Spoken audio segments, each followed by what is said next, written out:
are live. Oh. Hello, welcome to our shop, since he didn't do his normal intro. Hey, y'all. So we are Yes, back. it is that scary in person, too. Sorry. We're back for another live, and this is going to be the third and probably the final for right now series working with my wife on some of the beginner basics. We might do some of this in the future. I think next... Get back to manning my chat behind you. That's where she likes to be. So yeah, next week we'll probably be working on doing some joinery. I'm thinking about possibly doing a sunrise dovetail joint, a couple other fun things like that maybe. I just have to get, I want to get a fine little chisel for that. So yes, oh, before we get going, a couple announcements. Next weekend, so next Saturday, which is the 19th or the 20th of October, I'm going to be in Austin, Texas, and I'm going to be teaching a dovetail class. And so there are actually a few slots still left open for that, so if you are around and are interested in it, it'll be a one-day dovetail class on Saturday. The link to that is down below, so you can actually go to Pioneer Farms and see that. So we'll be doing a live demonstration where we'll be cutting a couple different dovetails, and then if we get the time and people want to, we'll also be doing a half-line dovetail. So a lot of fun. Is there anything else we can notice? Ooh, there's people in chat, so hey. Tonight we're actually going to be talking your about... mic. See, I'm still having to my manage mic is on. chat. So I don't know if you can't hear me.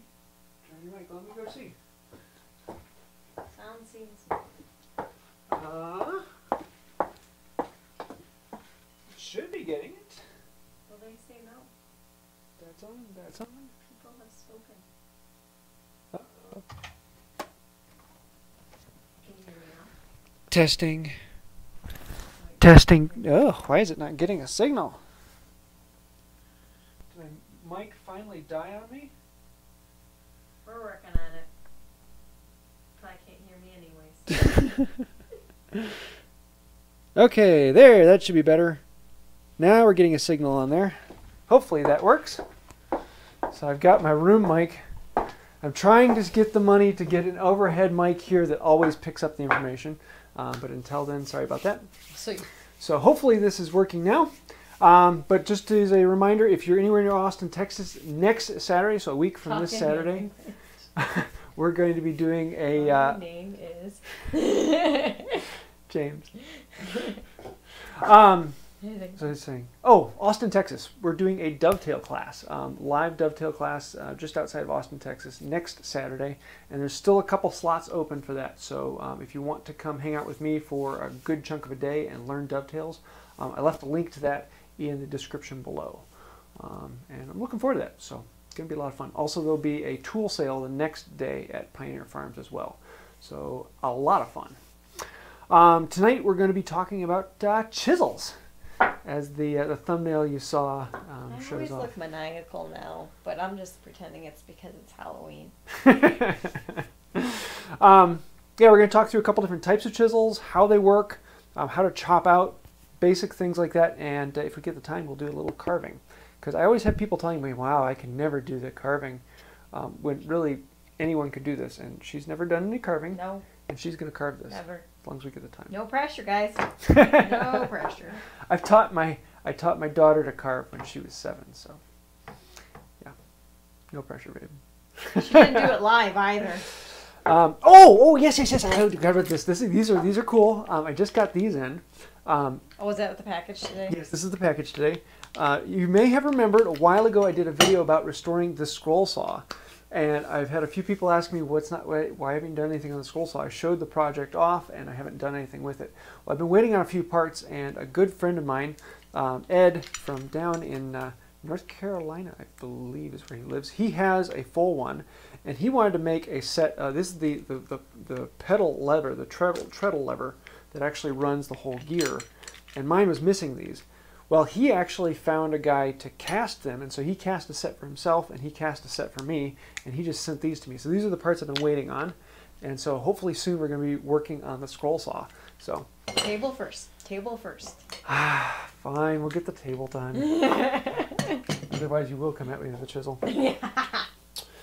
So let's actually look at some chisels here. Be safe until No worries, I know what I'm doing. Set up this camera and talk through some of the different types. And this is where some people actually get confused, is when you talk about chisel types. So here I've got, the most common is your bench chisel.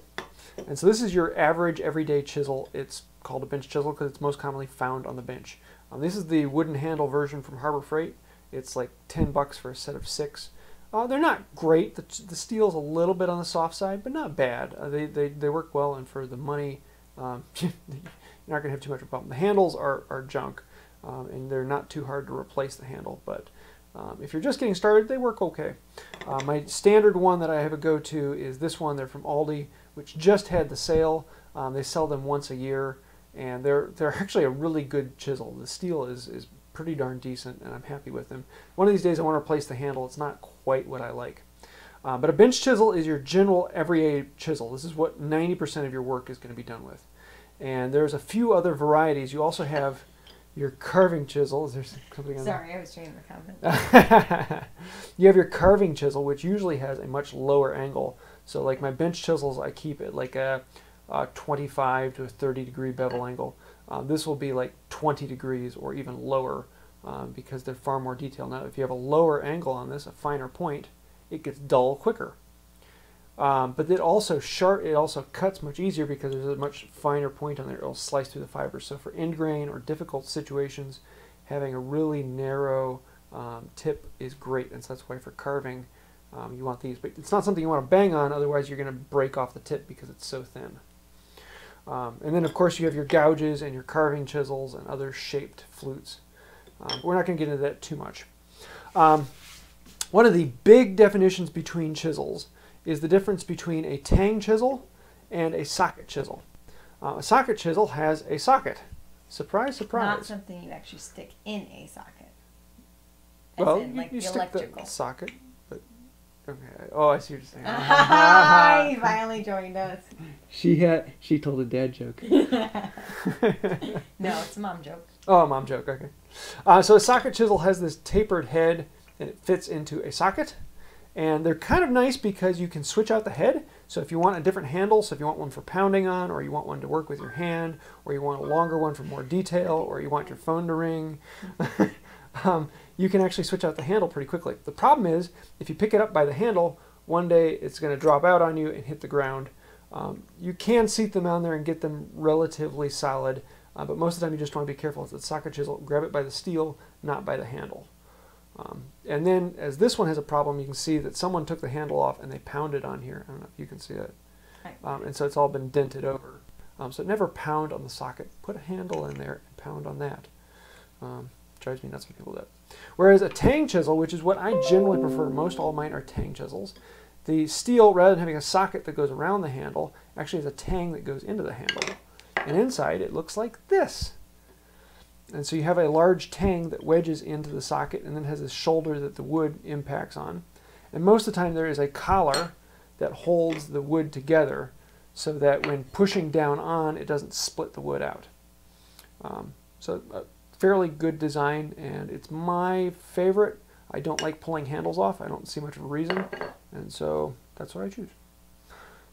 Making sense so far? Yes. Cool. Tang, think orange juice. Sprocket, don't stick in electrical. But I have to tell you, I'm used to bevels being something very different. What is bevels in? In healthcare. Starting an IV. Ah. You're always bevel up. If you're beveled down, your patient's going to slap you. It's a much smaller. See, in woodworking, it's the opposite. If you're a hand tool person, bevel is almost always down. I know. I've learned. You get more control over it. But there are times to have bevel up. Yeah, well, I'm trying to pierce skin, not hardwood, so. True. I need to turn my phone off. It's yes, dinging you do. at me.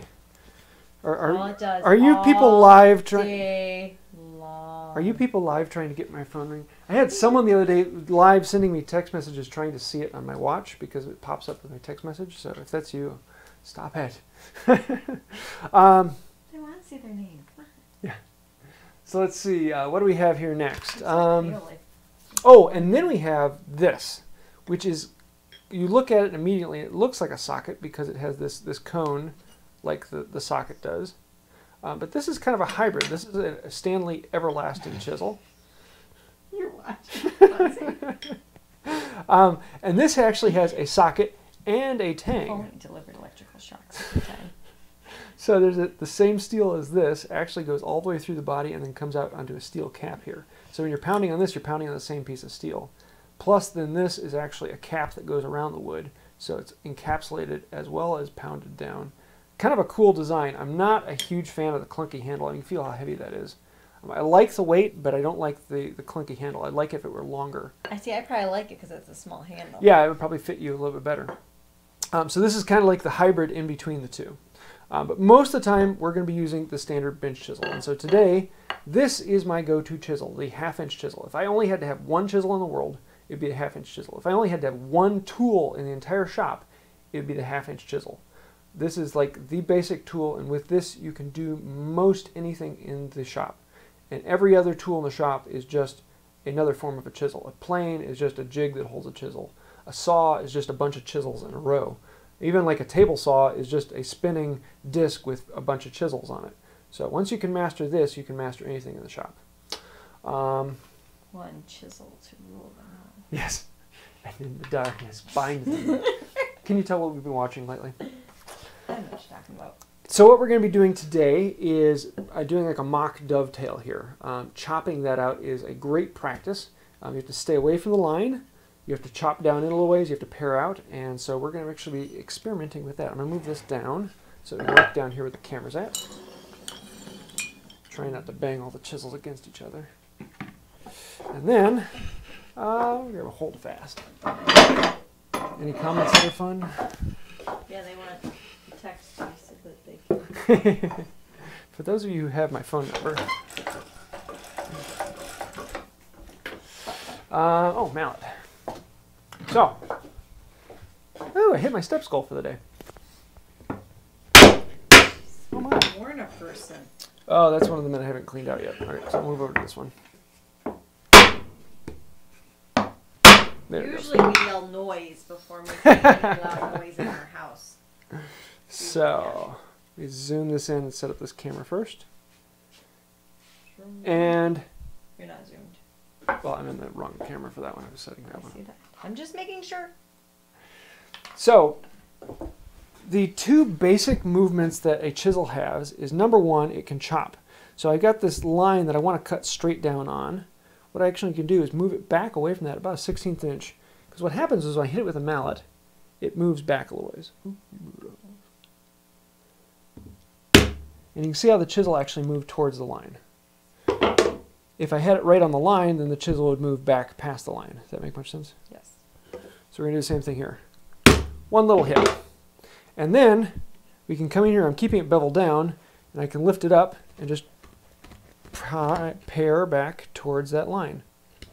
Okay. And it pops You out. have my stool, right? Yes, it's right behind me. And so what that then does is I can repeat the process. As I can start here, and I can stop in, chop in. Now that I'm a little deeper, I'll do 2 taps. And then I can move it back. I'm taking a fairly heavy cut here. I was going to say, you're putting a lot of your body weight behind that. And then we cut down a little ways, and you can chop out more. And eventually you can Now see this how you're going to walnut. get halfway through. Yes! Ooh, good job. So now you're putting, I'm you're proud of you. making me use a hardwood. Actually, walnut's one of the easiest Is it ones. one of the easiest? Yes. If you're lying to me, people. No, walnut is a Your fantastic sound hand tool word. volume is very low. Is it still low again? It was low earlier. No, your sound volume is low because you don't have a That's microphone. 'cause I don't get a microphone. I know, I need to get a dual microphone system Sarah, here. that's special enough. Okay, now I'm having too much fun, so it's your turn to have some I fun. was gonna say, watching you Here. do it, Got a stool. I could go back and man the chat if I'm gonna watch you do it. So, Sham. we're going to be starting here. Oh, there's Was there a comment? Oh. Yes. So why don't you actually start on the new line, the second one here, oh, and get an idea of setting it a little away from it. Now, normally when you want to hold it, one is up here one is up close to it, and then one is back towards the end. okay. Well, I was just trying to see it first of all. Oh. So you want what? Yeah, slide up closer, like your thumb. Yeah, right about there. That gives you the most control over the chisel. Yeah, but I'm not going to hit it. No, but once you get in there, just kind of give it a little bit of push forward with your hand, and then stand the chisel up. Here, let me give you a different mallet. Use this one. Here, Something a little bit lighter. Should I do a commercial? Why'd you give me this one, Sid? It's just lighter. That one's really heavy. You have no faith in me? I know your wrists.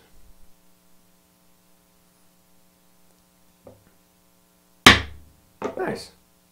You can see how it slid back towards that line now. Yeah, but it's So now at you're the like line. right on the it's line. Not, see? Oh, I know how to ride the line. Don't you worry. I'm very good. I've run late 1 or 2 times in my life. Now, one of the things you're going to have a problem with right off the bat when you're first beginning is if you're using it beveled down, your natural instinct is to lower the chisel down don't here. I turn it over? You actually want to keep it up like this. Oh. And then put your weight into it. Now, you may have an issue with that. I was going to say, what happened to the bench? We had this conversation. Oh my goodness. Okay, I feel like I'm going to fall. Let me show you something slightly different then for you. I'm trying not to fall too. Because you got this thing in my way too. Can you guys see that? It's in my way. Back that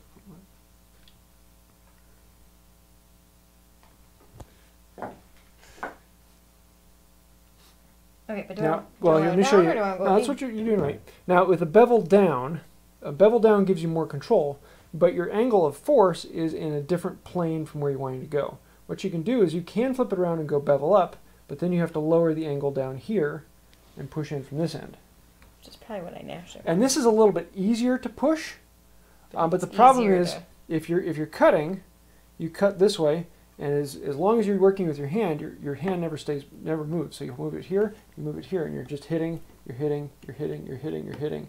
Whereas if this way, you set the mallet down, you turn the chisel around, then you set it all up, and then you push it back in, and so it's actually a time waster. But getting started, you just do what you gotta do. So you might want to try it both ways and see which one you like. I'm going to try to follow up just because I want to see. Oh my goodness. Once again, Sarah versus what is. Oh no! Sadness. There you go. Like much smaller girls than James.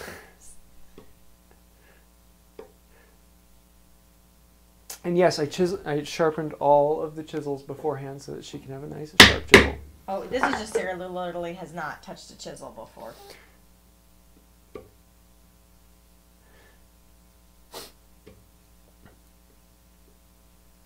Nice. Now, the next thing is if you're having problems with your body weight, or if the wood's really hard, so like in hickory, if you can hop off for a second, what you can do is use the mallet and use the mallet to strike it so that you're not putting your body weight into it. And that's where the benefit of keeping it beveled down comes in, because you can easily chop, and then move it over without having to set a mallet down, without having to turn around. You can just keep chopping. And it goes pretty quickly if you don't have to flip anything around. But in something as easy as walnut, if you have the gut to move it like I do, then it becomes easier to push it by hand than it does to put it, but you've got to have the gut to get into it. Here, why don't you try the mallet? Okay, hang on. What? And we're getting caught up. Are you wearing better shoes for this? Yes, I have Yes. my tennis shoes on. Although it's still slick on the Concrete floor, floor. and it's concrete. Why did you not give her a chip carving knife? And then I probably have more patience. Because we're working with chisels, not knives. And I have more patience because I'm a Oh, nurse. yes, you do. And the dad jokes continue to flow. Alright, so hang on. So now I'm malleting. Is malleting? Yes, why don't you Am I actually making hop up down a and word? remove the... Because you actually want to be over here, so you're working beside it. Let me show you guys what I'm talking about. Look, I disappear. Oh, You're yes. standing in front of me and they can't see me. Hello. Well, yes. So what you want to do is, rather than standing in line with the board, you want to get out from beside it, so you're actually moving across the front of your body, as opposed to in line with your body. Does that make sense? Why didn't you say something sooner? because now you're using a mallet. Okay. What did I put in front of the camera?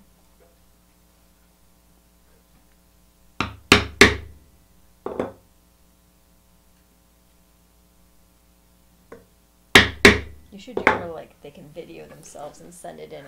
And So this is what I'm really looking forward to doing the dovetail class next week. Is having. See, I was just a guinea pig, guys. A half dozen or so people that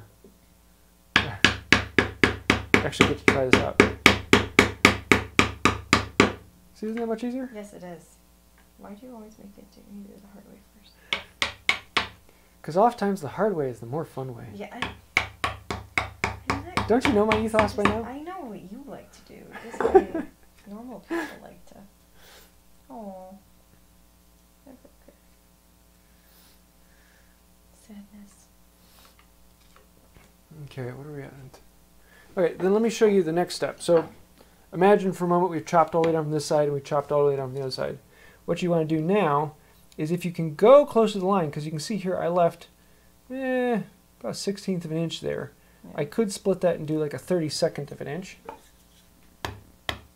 But in this case it's actually moving back, so I can't quite do that. So I'm going to set it right into that marking gauge line. And my first tap, I'm going to lean it over just a little bit so that so that it's going that way, so it's not going to slide back in this way. Then I'm going to stand the chisel vertical, and getting used to keeping the chisel vertical and eyeballing it, know what it feels like is important. Couple taps, keep it vertical, drive it straight down, and now you have a nice clean shoulder for your dovetails. So why don't you try that on yours? You might need to back it up and create a new line. I was going to say. Because you're like right on that line.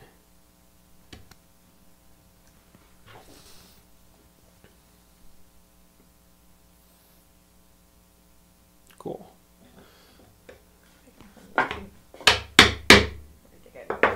No, you got it. You get it? Nice work. And so that's why you stay away from the line as long as possible. And whatever work you're doing, you stay away as long as you can do it. And then you get closer and closer and closer until you can't get any closer without actually hitting the line. And then you chop the line down. That way you never push the line around. Because you know I never push lines. I never push lines. So that is the basic concept of chisel work. Is you have a stop cut and you pare down to that cut. And that way you can always remove the chips to a certain point. And yes, it is hard to do this on a stool. Yes, it is. Anyone who would like to know. If you really want to get into this, we'll do you a class with making your own bench. But other things that you need to know about are working end grain. End grain becomes the difficult part. This is where I can get my gut into it. And I don't know if you're going to be able to. And it's a lot of, here, let me zoom the camera in on this and show you. Shake your tail feathers. Yeah, shake your tail feathers. Move that up a little ways.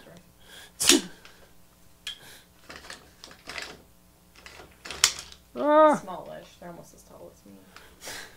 Small children. Small. There we go. Now with end grain, a lot of times if you have like a shoulder or something you're cleaning up to, you need to be paring into that, and so you're getting your body behind it and trying not to slide. You can see I'm pinching it here. And this is where you want to make sure that these corners of your chisels are not sharp, because if you're pinching it here, you're going to be slicing your finger. And yes, I've had all sorts of cuts on my finger where I've been holding it. And the key is to take as small a curl as possible and try not to let it bite down in. I thought I sharpened this one. It's acting a little dull. Let me grab my other one and see. Or is this the, oh, this is the curly, oh yeah, this is the curly walnut. This is the stuff that doesn't behave like normal walnut, so it's a little bit more difficult. But just take it light and easy and have a little bit of fun. Now the difference is this one has a much lower bevel angle. So this one I think is at 25 degrees. And this one is down at like 18 degrees. So if I use this one, it pairs Much easier. You want to feel it? Oh, this is just too much fun though. Those chocolate curls are just beautiful. Not as beautiful as you though. Nice. Yeah, back up a little bit more. I'm setting you up right the first time this time. Setting me up, yeah. I don't want to be too far back because then I have to move my mouth a lot. We need to make an entire table here that height for you. And then I'll work down at my knees. Yeah, and then managing the angle. Let this finger slide all the way up to the wood. And then manage the angle. Right now you're too steep. Your hand is up too, no, the chisel up too high. Yeah, you want to flatten it down almost parallel with the wood until it starts in.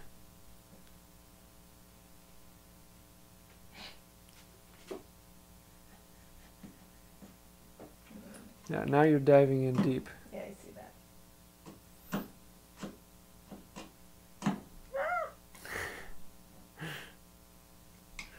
Now when working with ingrain, here, wait, before you do that, I'm going to stick my fingers in here. When working with ingrain, if you imagine the grains coming up like this, the last little bit, if you push off, there's a reason I stopped right there. Because if you push that last little bit, all these ingrains will then will tear out, and so you have tear out all along the side. So usually I'll work up to a spot, and then I'll turn the board, and I'll work back the other way. But in this case, it really doesn't matter because we're not building anything pretty. Nope, you can do whatever you want. Oh, let me zoom on so you guys can see a little better. Sorry about that. Ooh, and I can manage the camera to get a little bit better angle on that. Well, actually, I don't think I can get any closer. Better angle than what I'm getting right now.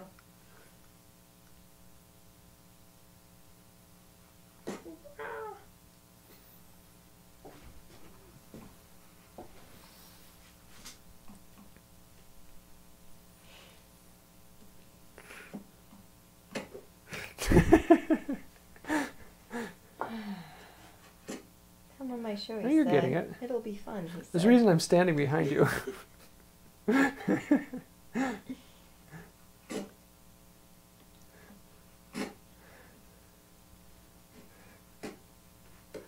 Okay, let's do some face carving. Yeah, I was gonna say, let's do something else. So in face work, flip this around. In face work, this is where it gets really fun really fast. Oop, I gotta flip that over in order, I'm too tight. Because with this, I can actually just dive in, and I can very quickly go deeper and deeper and deeper, and then come back the other way. Not supposed to work towards yourself. And you take large chunks out of corners relatively quickly. And that's why I'm working bevel down, is I can actually dive in and then use that bevel to ride out. Here, let me see if you guys can see this on here.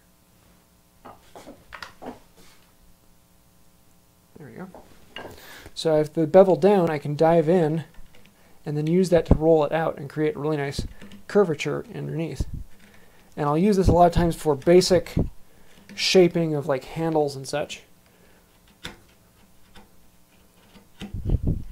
Whereas if I go bevel up, I can't really dive in other than like straight line carving. And it just keeps going deeper and deeper. Whereas bevel down, I get more control. Does that make sense? But here, you can just have fun. The shallower your cut, the easier it is to push, not putting much of any pressure. Whereas the deeper the cut, then you get that rocking motion.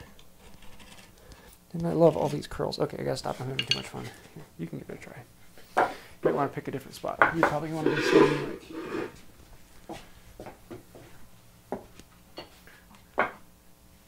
So, okay, wait. Do I want this hand anywhere nearby? Yeah. You bring it back a little bit farther than you would in the last one, yeah. But you always have two points of contact so that you can be leveraging between the two. Do I want my finger out like this? It just feels... Whichever way you want. Okay. Yeah, just like that. Pretty low curls.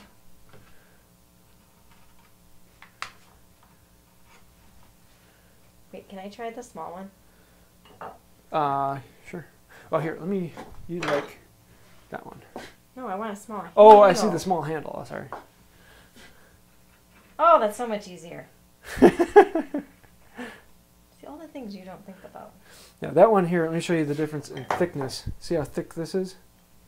And this is a much thicker chisel. So sometimes having that large bevel there becomes a problem because you can't turn as much, but having the more comfortable handle probably benefits it more. Yeah, my safety conscious. Sorry, I was carving towards myself. And I often do that for demonstration's sake. As long as I don't put enough force into it, I know that I'm not going to be going past my line. And so for demonstration's sake, a lot of times I have to carve towards myself. Normally, though, if I'm working by myself in the shop, I'm going to turn around and come over here. But my wife is on the other side, so I have to work towards myself. Don't blame me. Never carve towards yourself.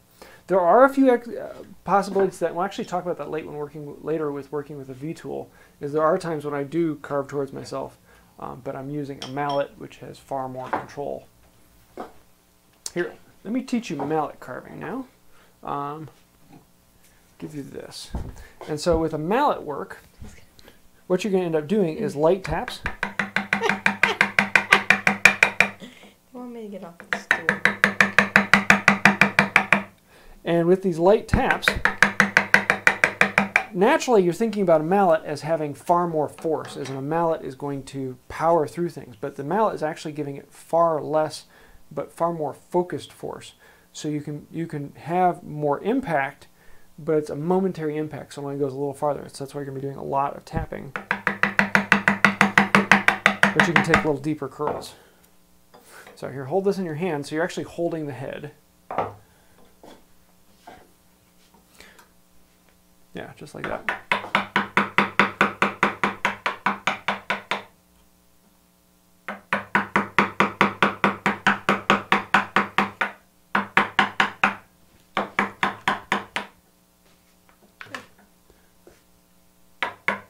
Yeah, just like that.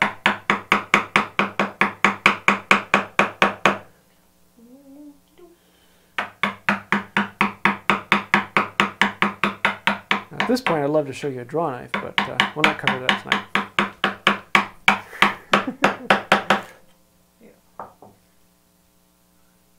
Oh, yeah, I'm more nervous of the stool. Almost fell on the wood and stabbed herself working. Yes.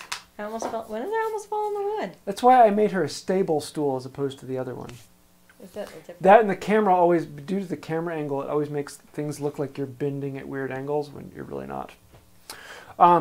Cool. So that is the basics of carving. Once you get those couple different methods of how you hold the chisel, you know, one hand up front, one hand in the back, and usually your palm is pushing forward, unless you're malleting. Malleting.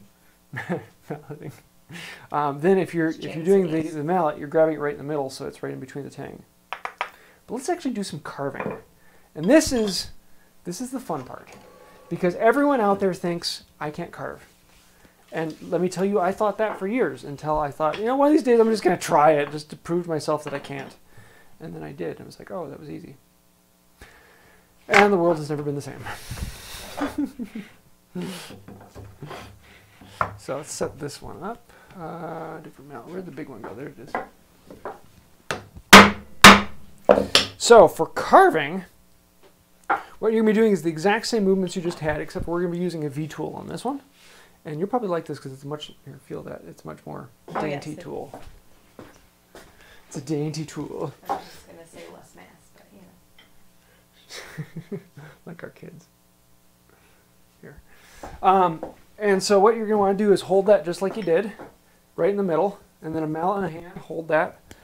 And then most of the time I'm resting my arm on here so that my first cut starts in. And I'm going to plunge, actually I'm going to turn this on the second camera so you guys can see that a little closer. So I'm resting my arm on here, giving myself a little bit of control. And I'm just going to start the chisel in at about a little higher than a 45-degree angle. I'm actually going to plunge it until I get down to depth. The higher your angle is, the deeper your V cut is going to be. The shallower your angle, the shallower the V cut is going to be. And so that's how you control that. But I want to get down to depth, so I'm going to start a little high. And then as I get down, I'm going to lower it down to about this angle. And what I'm doing with this line is I'm trying to remove that line. So I'm using both sides of the line in this case to be the width of my groove. And just light taps until until I get used to the speed. Then I can go a little bit heavier tap. And I can follow it along until I get there. And there's a line. Then you start on the next one. You know he's going to get carried away. He's going to get halfway through it and realize. Oh, you want to do this now?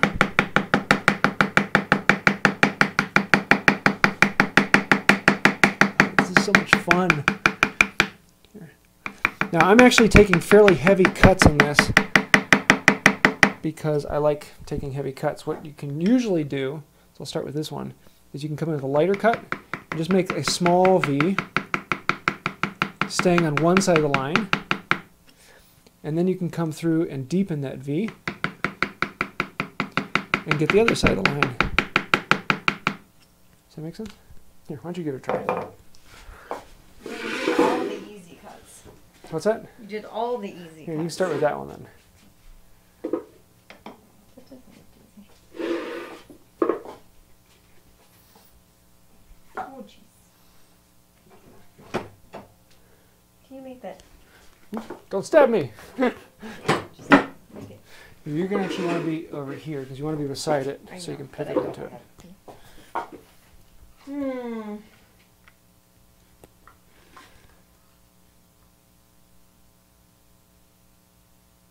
Yes, my wife does have a willingness to learn. Just talk to her about running.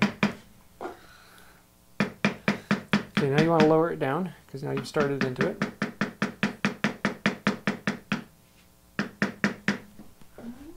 Here, actually, you might like this mallet more. He does this every time I get started. Every time I can get no moment. Oh my gosh, what is that? Yeah, hold the head just like you did before, so up like this. Just a brass head. So it's a very similar weight. This is what he does to me when I'm running too. Every time I get momentum. Hey, why don't you try something different? Why don't you extend your stride?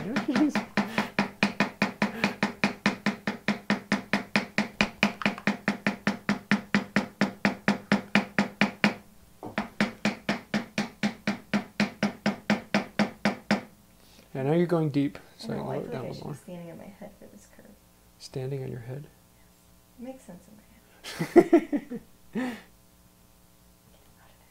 Yeah, it does make it easier if you have a larger platform because then I move around it. Because normally I'll set this on the end of a bench and I'll actually work all the way around the end of the bench, but you can't do that. No, see? I should make you like do this on your knees. Or on stilts.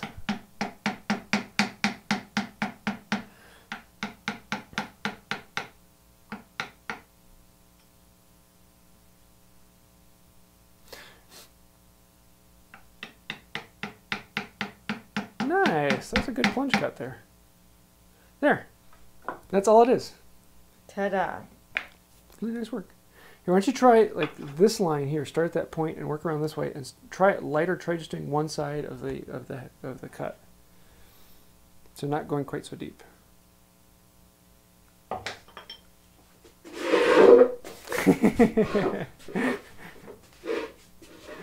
You guys missed the look she just gave me. You don't have anti-glare pants on. Yes. There's a story behind that one. Well, they want to know. We're not being... Yes, it was, she came down the stairs and was glaring at me for something, and I did something stupid, I'm sure. Or at least she thought I did something stupid.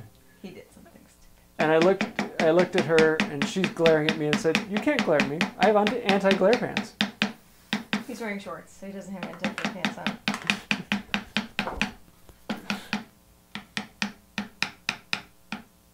Nice. So then you can go back and start it a little deeper and focus on the other side.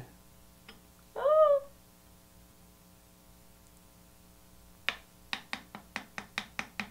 Sounds that normal in the shop.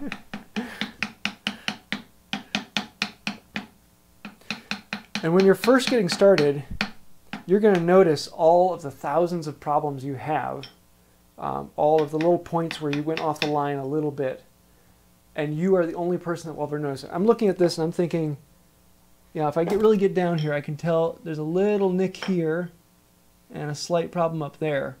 But from back here, I can't see any problem at all. Whereas you're going to look at it and you're going to see all these little issues that are like, oh, I don't like that, I don't like that. But carving is one of those things that other people are going to look at it like, wow, you hand carved that? It's kind of a fun thing. You want to keep going? I don't know. Do they want me to keep going? I don't need to do it just. Well, why don't you guys, if you guys have any questions, now's actually a really good time. Oh. Should use Melody's workbench. Yeah. We know. There's no space to move it right now, though. Yeah, we worked on that the other day with the planes. That actually worked fairly well. It's a little low for her, but better than this. But I don't have any dog holes in her bench. But yeah. How many ounces? Nice little amount. This one is, I think it's 5 ounce? No, it's more than that. I was going to say, I don't think so. I don't remember. It's a Shop Fox. You can get it on Amazon. I think I actually have this one on my, if you go to woodbywright.com/tools, I think it's one that I have suggested on there. But yeah, it's like an $11 mallet, something like that nature. Cool. Did you want to keep going, or watch the replay? I can. I don't know. What time is it? Yeah, if you guys have any questions, go ahead and post them. Otherwise, we'll wrap it up here unless you want to keep going. Well, I can keep going, but I don't. I mean, she'll probably come down here later and finish it all and be like, look at everything. This is not. Wait, yes. Jeez. Oh, you're doing it upside down? Well, I was looking at it upside down, and I was very confused for a moment. It doesn't take much, folks. Now, my mother actually prefers not using the mallet. She prefers doing it by hand. Well, see, that's what I wanted to try. Yeah, it's the two-hand control. The problem with it is it's much harder to control the force because you don't want to wiggle too much. And if you push too far, then you're just going to blow out the end. And so doing it this way, you also want to do, you don't want to do it all in one pass. You want to do it in multiple passes. Here, let me zoom in so you guys can see what I'm doing a little better. Are you having fun, Sarah? This is far more easier than everything else so far. I just feel like I need to create the petite line of woodworking tools. There, so you can go at it like that. Oh no, I busted out that little piece. Oh well. Oh, that's right. There's a saw cut going through there, so that's going to pop out. So it's actually, some people find it much faster to do it freehand, and so you're doing the same control with one hand in the back, put it in your palm of your hand, one hand up close to it. And so this one hand up close is the fulcrum, and the one in the back is driving as well as controlling it. The problem is you're putting a lot of constant force, and if it snags on something and suddenly lets loose, you carve out the rest of your work. So, okay, give it a try. Hang on. Because you know my attention span's like a goldfish, and you just keep talking. I will admit that, don't you worry. Which line do I want? Pretty big line. Yeah, if you want to see my mother, we actually had a couple videos, I think 1.5 years ago, where I did some carving with her. We did one with a acanthus leaf. Yeah, that's what I'm talking about. You go too far. It was my first time. And we did a couple surface carvings and things like that. So yeah, if you want to go back and look for those, if you type in Wood by Wright how to carve, you'll come across those. Yeah, and that's the reason why I use a mallet, is you get far more control. It's too easy to go way past like that. Okay, folks, that's why you use a mallet. It's a very different cut too, you can tell. Mm-hmm. Yeah, developing the skill to control the push, yeah, and know when not to push is the problem. Yeah, mallet wins. It's loud, it's annoying, but it wins. Yeah, when my mother comes back, I think we'll end up doing some more carving. Oh, I thought you were going to say we would have a Mrs. Wright versus Mrs. Wright. That sounds like a fun. That's a live video you all want to turn in for. Mother-in-law versus daughter-in-law. Right versus Wright.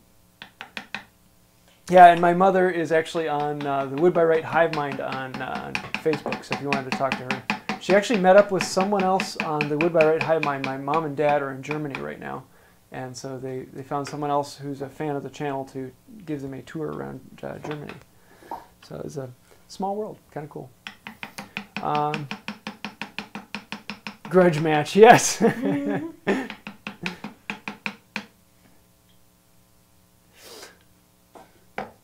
Yes, okay. I have to agree, mallet's better. Yeah, and this is one of those things where you can become very meditative and spend a lot of time focusing on it and cleaning things out. And it's like I can come back in here and do like tiny little detail work. You are the detail person, though. There's a reason I'm into hand tools. And here I can tell I'm pushing so hard that if something releases, I'm going to go too far. And at that point, I'm going to be like, nope, let's do this. Yeah. But yeah. Beautiful. So I mean, if you ever want to experiment and play with it and zone out for a little while, print out a pattern like this. And the patterns, I actually just go to Google Images. I find something I'm looking for, and most of the time for me, it's a Celtic weave of some kind. Print it out and glue it on with a simple glue stick, and then clean it off. And then when I want to clean it off, I take a card scraper and scrape off the surface, because usually the next thing I'm going to be doing before finishing is scraping the surface, so it comes off very easily. That's my preferred way. So, did you talk about what you can use to darken a fur table that I made for my nephews? I plan to use more of a natural finish than I can find. If you want to darken it, the best way is to stick it out in the sun for a few days. Stick it out in direct sunlight, and it will darken it pretty quickly. That's usually the best way. I mean, you can get stains. A lot of people like to use tea and coffee. Those work pretty well. But most, what he said? Fur. Fur. Depending upon the fur, because there's a lot of different variety of fur, they'll darken up in the sun pretty well. Cherry particularly, cherry or like your Paduke or what's the word I'm looking for? The purple heart. There we are. You stick those out in the sun and they darken to a nice golden brown or a brownie brown. But the sun, yes, the sun bleaches a lot of things, but wood it usually darkens it. All right, so they asked, what are your plans in Raleigh in December? You're not going to Raleigh, are you? Do you know something about that? I'm not planning on going to Raleigh. Okay. They may be talking about a. Is there a meetup or something? There might be a Midwest Tool Collectors meet. I don't know. I haven't looked that far. But North Carolina, I'd love to. But yeah, that's a bit far. I don't have any plans right now.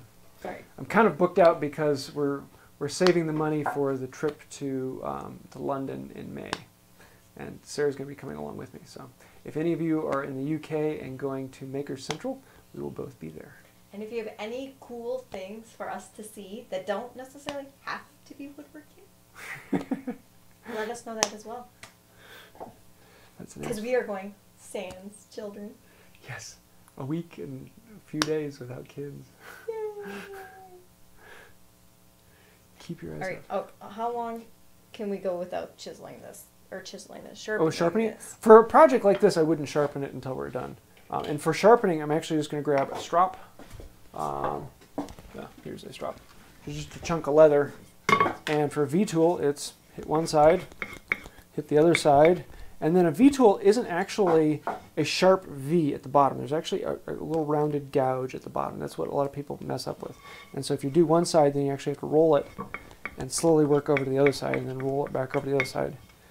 And then to get the inside, I have a scrap piece of leather, which is somewhere. I've got to look for it. But I'll use that, just a single strip, to clean out the inside. But usually I don't ever sharpen my carving chisels. I try to protect them so that they never really get dull, and I just keep them at the strop. And my two cherries and my Pfeffel chisels, I've never actually taken them to a sharpening stone.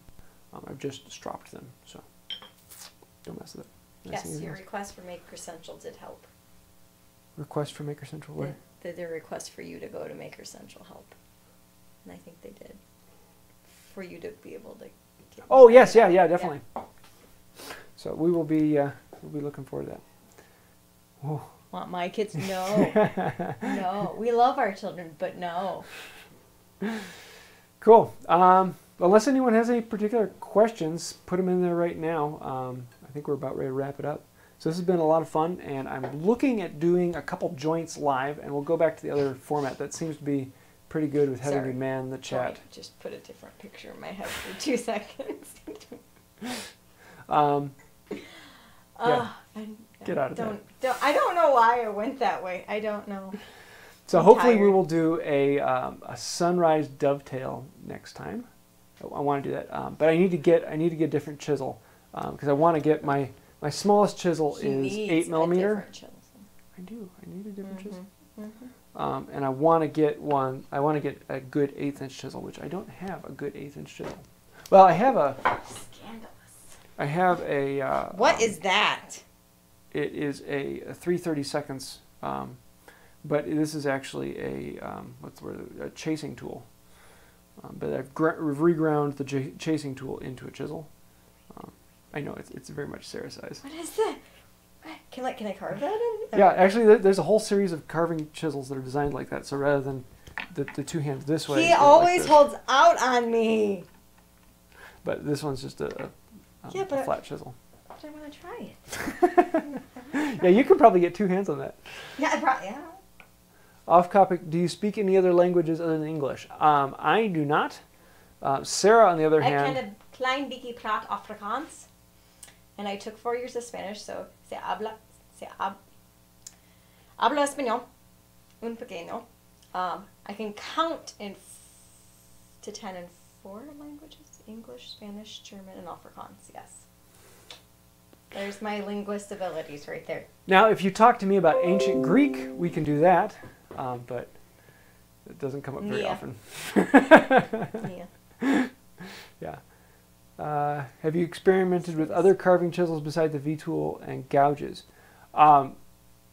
There aren't too many other carving tools. I mean, you can have your straight chisel and your skew chisel, but most everything falls into the term of a gouge or a chisel. So I don't know what you're talking about other tools other than gouges and V-tools. But, Dude, yeah. where have you... Oh, you like that little one? I like the little one. Should I get a whole set of those for you? I'm telling you. Yeah, because you can actually get those with the V-tool head and whatever you want. I have to show them my glare. So for Christmas, I know what I'm getting Sarah now. Oh. Okay, she wants a massage instead. I was but- going to say, I mean, that's nice. You can get yourself the micro tools and I can come use them. I will buy you them. Yes. Cool. Well, I think that about does it. So thank you for this, and I'm looking forward to next week. If any of you have any fun ideas, looking forward to that. And we'll be getting back to our normal programming here soon. So I think until next time. No, you're not My Regular. twisted form of regular schedule. videos. Cool. Well, I'm going to go turn it off, and you can say goodbye. I don't know. Apparently, I have an iconic wave at the end. Is it the double-handed? I don't know. I don't know. Someone commented us. Okay. I'll see y'all next time. Oh, I won't. Are you going to do it late next week? I don't know. Are you working next I week? work because you're going to be out of town. I have to Oh, work. here, 3 let me look days at this in a row. before I get this. We'll probably end up doing it late next week. So yeah, that's right. She's working next week. Oh well. Goodbye. So until next time. See you later.